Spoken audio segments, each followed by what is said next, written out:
In this video, I'm about to show you how Las Vegas's roughly $279 million hotel had a fatal error nobody could really fix, and how a luxury tower built to sell prestige ended up becoming the most expensive warning sign on the Strip, starting with the moment everyone realized this thing was never going to open. Most hotel disasters happen after opening. A fire, a collapse, a flooding event, a financial wipeout after the ribbon cutting. The Harmon was different.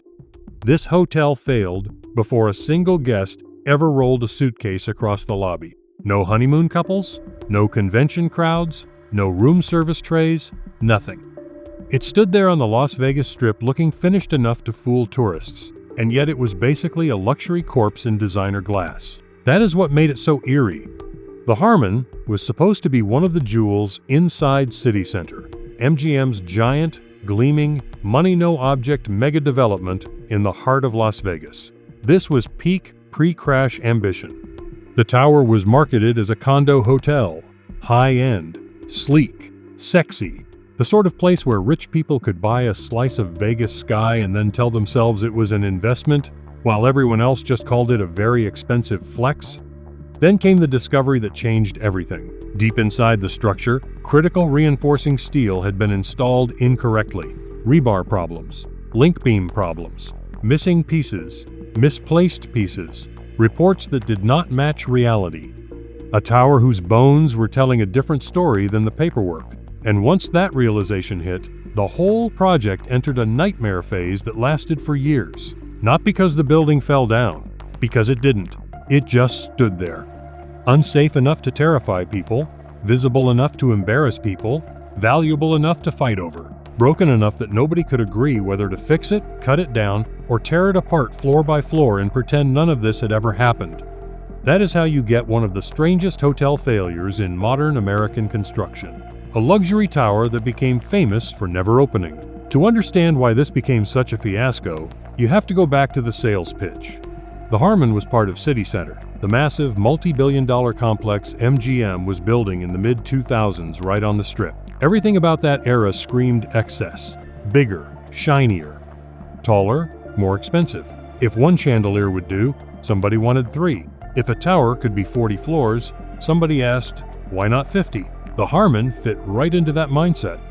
Originally planned as a high-end mixed-use condo hotel, it was designed to signal modern luxury. Not classic Vegas kitsch, not pirate ships and fake Paris skylines. This was supposed to look like serious money, glass curtain wall, clean lines, urban elegance. The kind of place that wanted to be photographed in architecture magazines and on Hedge Fund Guy Instagram before Hedge Fund Guy Instagram was even really a thing. And the location was ridiculous in the best possible Vegas way. The middle of the Strip, surrounded by massive foot traffic, next to City Center's other flagship attractions. If you were building a luxury hotel tower and wanted maximum visibility, this was the spot. The logic seemed bulletproof. City Center was going to redefine luxury in Las Vegas. The Harmon was going to be one of its signature pieces. Rich buyers would purchase condo units. Guests would pay premium rates. The entire development would print money. Simple, except not simple, because the moment you build anything tall, flashy, and insanely expensive, the real client stops being the investor. It becomes physics, and physics is not impressed by your renderings. This is the heart of the story. The Harmon's problem was not a cracked tile or an ugly facade detail or some little punch list issue the developer could bury in legal language. The problem was structural. Investigations later centered on serious defects involving reinforcing steel and link beams in portions of the tower. Critical elements were reportedly missing or improperly installed. That is not cosmetic. That is not annoying. That is the kind of problem that makes engineers stop talking in public relations language and start choosing words very carefully. Because once the load path of a high-rise becomes questionable, you are no longer debating finish quality. You are debating survival. And what made this even worse was how late the defects were discovered. By the time inspectors caught the issues in 2008, the tower had already risen high above the ground. This was not an early mistake found while everyone could still shrug, rip something out, and move on. This was the construction equivalent of discovering your brand new luxury car has no brakes after you already drove it onto the freeway. Now imagine the car is a hotel tower. Now imagine it cost hundreds of millions. Now imagine it is sitting in the middle of the Las Vegas Strip with everyone watching. That was the Harmon. And once people started looking closer, the story got uglier. There were allegations that third-party daily inspection reports had been falsified. There were claims about workers moving reinforcing steel without proper approval. There were disputes over who knew what, when they knew it, and who signed off on work that did not match the design intent. This is where these stories stop being a mistake and become a system failure. It goes wrong when multiple layers of oversight all somehow miss, ignore, misunderstand, or paper over the same danger. When defects get found in a project like this, there is usually a script. The owner says the issue is limited. The contractor says it is manageable. The consultants say they are evaluating options. Everyone uses phrases like "out of an abundance of caution," which is corporate language for "this is bad and we are buying time." That is basically what happened here. Construction stopped. Experts got involved. Testing began.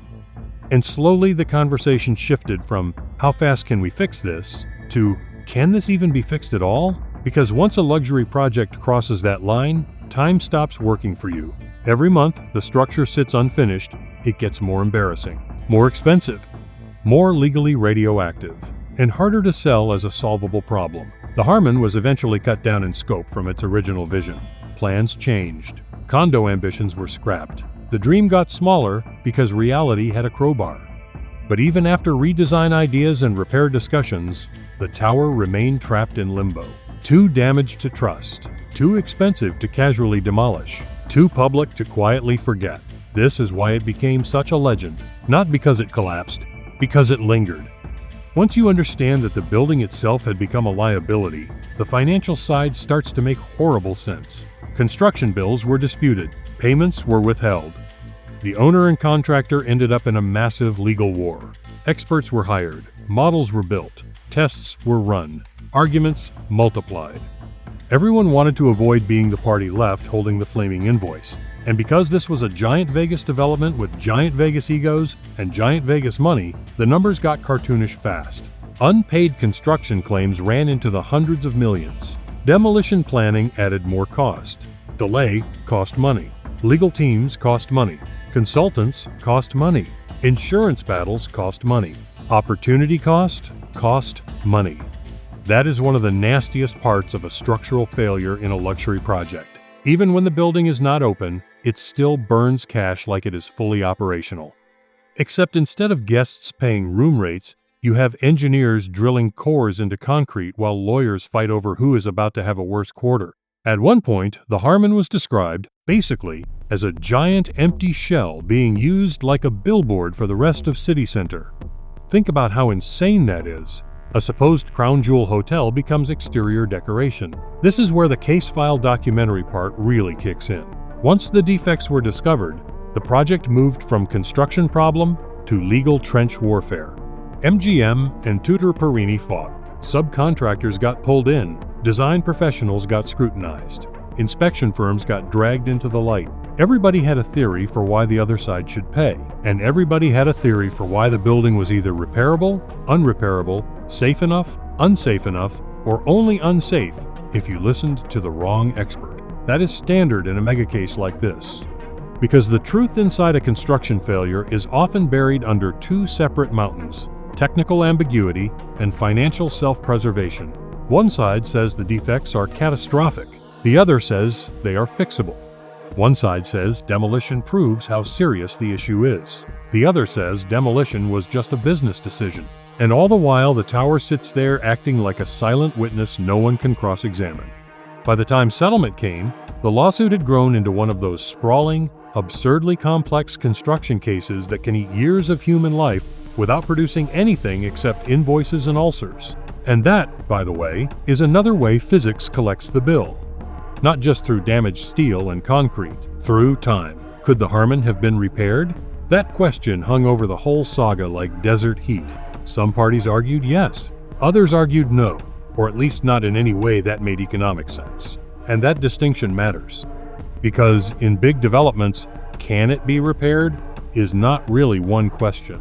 It is three. Can it be repaired structurally? Can it be repaired safely? Can it be repaired without lighting so much money on fire that demolition starts looking reasonable? Those are not the same question. A thing can be technically fixable and still be commercially doomed, and once the Harmon became a symbol of defect litigation, repair itself became contaminated. Every proposed fix had legal consequences. Every test created evidentiary problems. Every delay made the land underneath more valuable relative to the tower standing on top of it. At some point, a broken building stops being a building. It becomes an argument with windows. One reason the Harmon story kept getting uglier is that the defects were not just a raw engineering problem, they raised a much nastier question. How did work this serious get far enough up the tower before the alarms really went off? That is where the inspection issue becomes radioactive. Reports and later litigation pointed to daily inspection records that allegedly did not match the field reality. That is catastrophic in a high-rise project because inspection paperwork is supposed to be the bridge between what the engineer designed and what actually got buried inside the concrete. If that bridge is compromised, everyone above it starts making decisions with fake confidence. The owner thinks the work was checked. The contractor thinks the sequence is cleared. The next crew keeps moving. The building rises. And the truth gets harder to reach every time another floor goes on top. That is what makes this case more than a bad build. It looks like a chain of trust failure. And once the chain of trust breaks on a luxury tower, all that expensive glass on the outside stops looking elegant and starts looking sarcastic. There was also something uniquely humiliating about what the Harmon became after construction stopped. It did not vanish. It stayed right there in the middle of one of the most photographed corridors in America. Tourists walked past it. Visitors checked into nearby hotels and looked at it. Drivers rolled down Las Vegas Boulevard and saw this shiny, dead tower sitting inside a development that was otherwise trying very hard to project confidence. That matters more than people think. In a place like Las Vegas, image is business. A failed tower in the middle of a flagship project is not just embarrassing. It tells everyone, lenders, buyers, journalists, competitors, lawyers, that the dream had a crack running through it. And the longer the Harmon sat there, the worse that message got. It was no longer a future hotel. It was evidence. A lot of normal people hear a story like this and ask the obvious question. Why not just repair the bad sections and move on? That sounds reasonable until you remember what kind of structure this was. When defects are tied to core reinforcing elements in a high-rise, repair is not like changing drywall or replacing plumbing in a half-finished room. You are talking about invasive work inside a structural system that was already carrying the consequences of everything built above it. To just fix it, you first have to know exactly what is wrong, exactly where it is wrong, exactly how to access it, exactly how the repair changes the load behavior, and exactly who is willing to sign their name to the result. Then you have to pay for it. Then you have to fight about responsibility for it. Then you have to reopen a project everyone now associates with defect, delay, and liability. That is why some buildings die long before demolition starts. They die the moment repair becomes more terrifying than loss.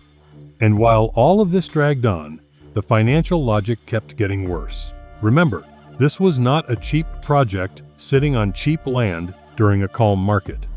This was a premium strip site inside a giant development tied to a brutal legal mess, after the financial crisis had already changed how everyone looked at luxury condo dreams.